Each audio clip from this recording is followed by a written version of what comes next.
Hey guys, welcome back for another video. Here's my little Ellie Mae, my NICU baby, past graduate. Uh, as a disclaimer, yes, I do have permission from her mother, Amber. In fact, she's sending me pictures to scrapbook for you guys. So I'm showing you some of this new to me Unforgettable collection by Coco Vanilla that I'm going to be using with my stash to create this beautiful layout. I love how it turned out so much. The stamp sets, one is a W+9. It's called Pretty Peonies? Peonies? How do you say the flower? And the other one is from Stampin' Up called Garden in Bloom. And then I just fussy cut some flowers from that gorgeous floral that's in this new collection. I'm using London Fog ink, and you will see a lot of bedhead. And I apologize. I need to push my camera back, and I didn't realize I was so in the moment of stamping. In fact, a lot of it is um, cut out. Number one, because it's redundant. I show you kind of how I started off, and then the other reason, obviously, is my just bedhead. Anyway, London Fog is by Memento, and that's one of my favorite grays of all times. I love it so much. Just preparing my stamps. So I took a couple different size of florals, and I'm not using the outlines. I'm using the more solid. Basically, it would be the first background, the lighter piece that you would stamp first, because these flowers are a layered stamp. So you would use, like if there's for pink, you would be using the lightest pink of the three, and then the middle stamp a little bit darker pink, and then the outline stamp would be your top layer, which would be in the darkest pink. So I like to go kind of in a triangle method. I like to stamp half on and half off the page as well to show some interest. And my thoughts were I was going to kind of make it half page kind of cascading down towards the center, kind of like a bouquet would, you know, how you have that little cascade of leaves and flowers. Not everything is straight across and perfect. So, and honestly, some of it gets covered up with some embellishments, but isn't she just the cutest little, I love that girl. And she has a hair bow on every single day. So as I said in my last video, because this is the second video I've made of her, I said anytime I scrapbook her, there's going to be a hair bow on the page. So there you go. There's I also picked out a few different leaves, and then I picked out like tiny little dots that just kind of filled in some areas. So I'm just kind of playing around, and this was so therapeutic for me. Um, I just really loved creating this background. I mean, I have a ton of pattern papers. I just wanted to try kind of a monochromatic um, layout idea, but then with her shirt being mainly because her shirt's so colorful and gorgeous. But when I saw that floral paper from the Coco Vanilla Unforgettable, I had to use some of those flowers on this page. So a couple different ideas come together in one layout, and I really would love to see if you guys do this. You know, tag me in it so I can watch. There's no rhyme or reason, no rules. I just kind of played it by ear. I used different stamps, went back to some others to fill in. I just wanted to make sure I left enough room for all of them that I wanted to use. So that's why I only do a few at a time.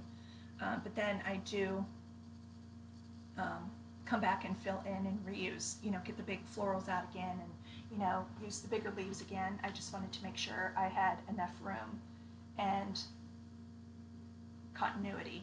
So here I go to the Close to My Heart set, which I don't have, did I use these before? I think that was my first time for the W+9 set. I think I've used these before.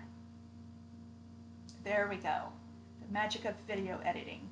Look at how pretty. Nothing looks too crowded. There's still white space. I wish in the end, when I'm looking at this now from this view, I wanted to cover up the side of their house. So that's why I was putting the flowers actually on the picture. I wish I would have just backed it up just a little bit though, that top cluster. I'm pulling out some of this orange and yellow because she had some of that in her shirt, and I just love the color combinations. I did pull in some teal because it was in that one cluster, and I just think it all goes so pretty together. I also, because it's me, I'm sure I will fit a doily on here somewhere. um, but like I said, this is the second page I've made of Ellie. Um, Feel free to look at the one previous to this upload, and it's called Loved Every Day. That's of her too. And like I said, she was my very first super preemie on my own. I've been in the NICU for 2 years now, and I was her first nurse. Her mom, Amber, had to have a C-section. She was going into HELLP syndrome, which is her liver and kidneys were in failure, so they had no choice. So she was 2 months early. She was supposed to be a Valentine's Day baby. Sorry if this is redundant, but for those of you that just kind of want to know what I'm doing here, and again, like I said, Amber said absolutely, scrapbook and video away. So Ellie Mae was required oxygen. She bubble CPAP. She was on IV fluid. She had phototherapy for jaundice.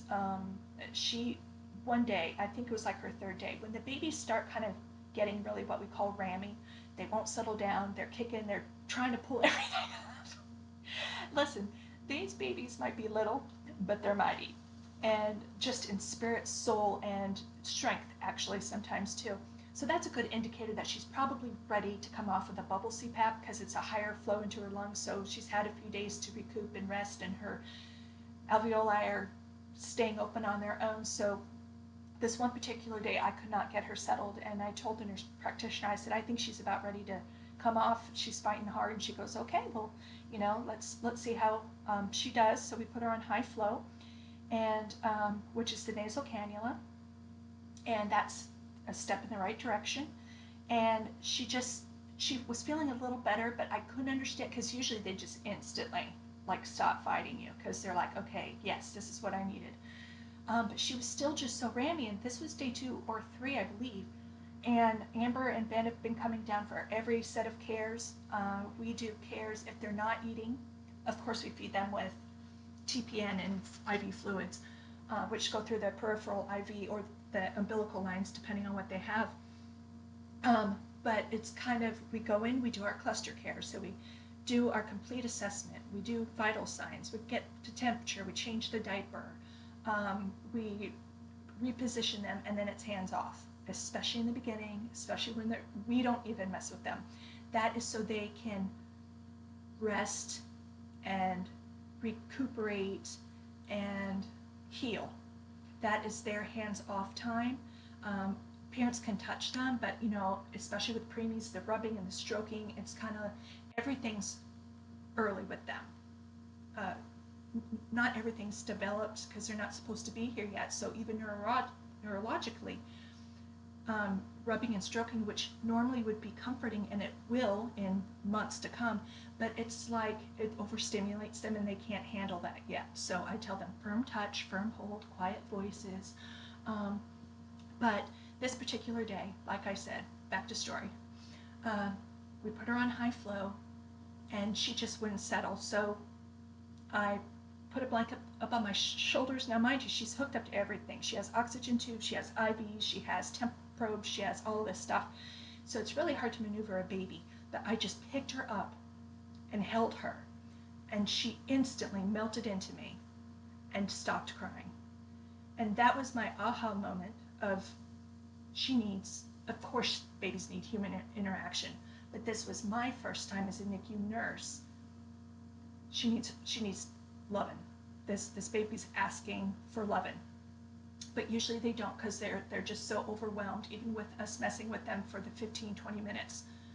Um, so when Amber and Ben came down, now normally when we remove something or trial a baby off of something, that's the only thing we do different. We don't do two things. We won't take them off oxygen and um, start a feed at the same time, because if the baby goes backwards a little bit in time, because now we're asking them to do something on their own and they have to start working a little bit, and they go backwards, which the NICU is a dance back and forth, We don't know what it was. Was it because we took them off oxygen, or was it because we asked them to start feeding? So we only do one change at a time. Well, I had put her on the nasal cannula, and she had been on it for maybe 15 minutes before Ben and Amber came down. So normally I would not have done this next part, but from the response I got from Ellie Mae, um, Amber was wobbling in. She had a C-section, and I told her to sit down in the recliner. And I think she said something like, well, I can't really see her well from there. And I said, well, she's going to be on you. She looked at me, she said, what?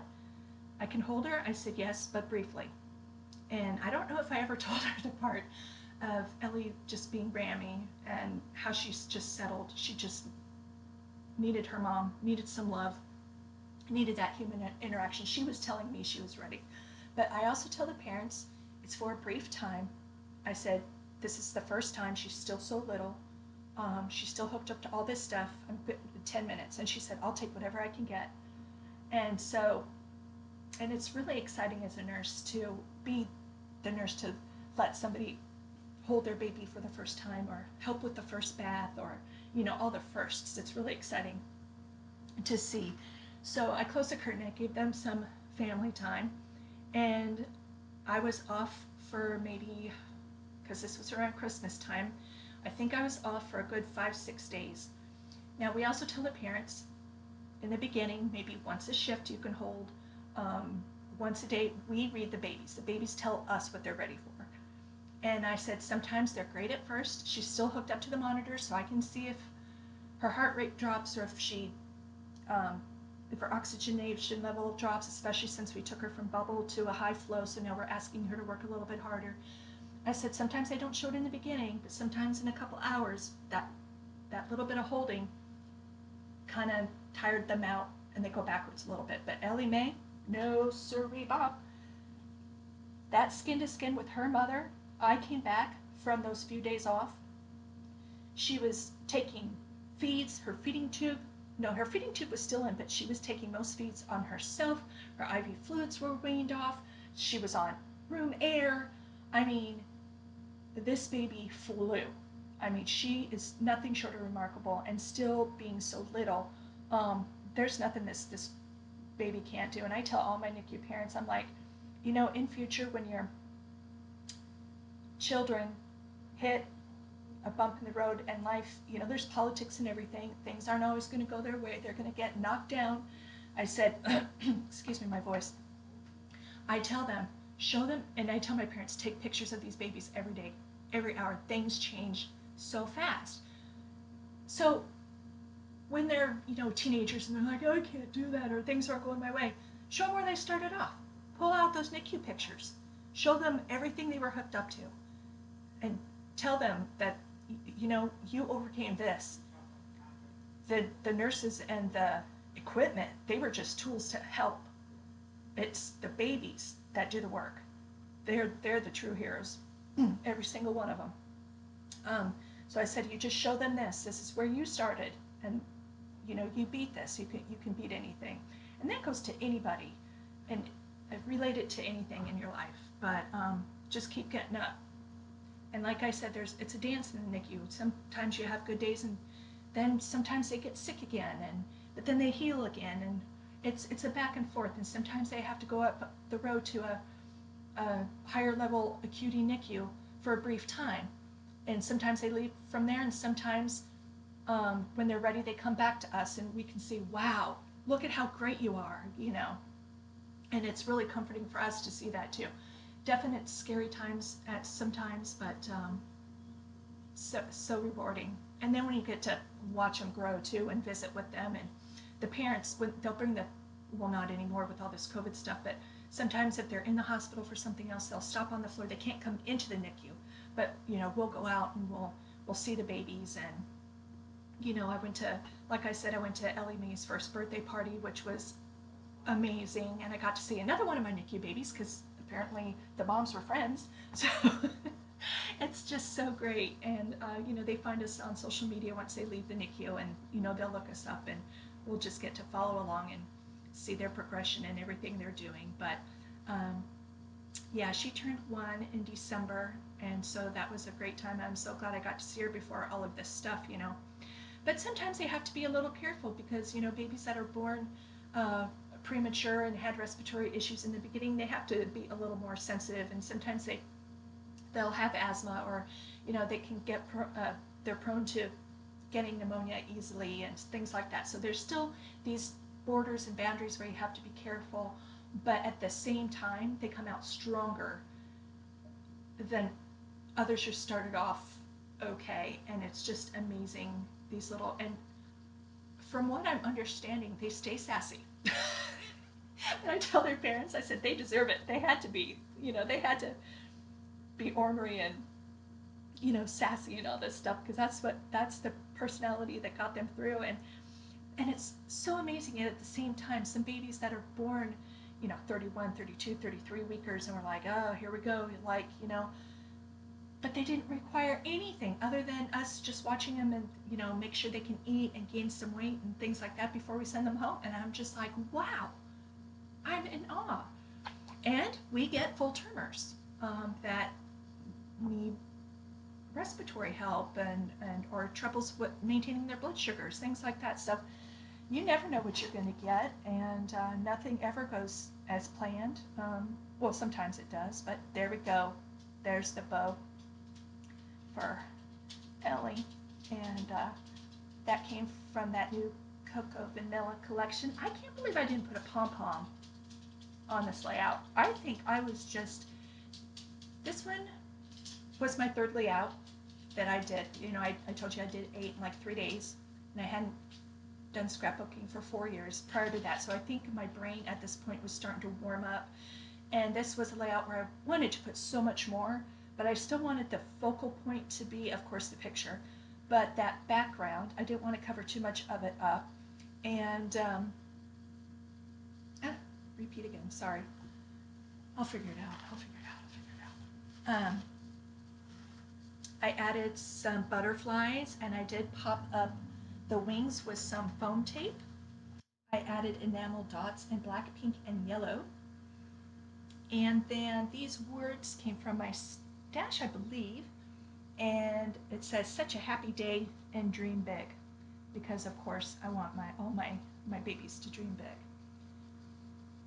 I put another camera on here too for Amber, because she takes the cutest little pictures. She's made up like little lemonade stands, and so like parents bring their kids, and this was last summer. She makes them themed, and the baby's dress. Oh, it's so cute. I mean, she does such a great job. Amber Nab Photography. If you want to look her up, Nab, Knab, on YouTube, and she's in Delaware. And then I added a little ticket under that camera, and it says Admit One Photo Gallery, which I thought was very appropriate for her mom. And I think I added a vellum heart or two. And then that top cluster, I used Love This flare button, another butterfly, and an ombre tag.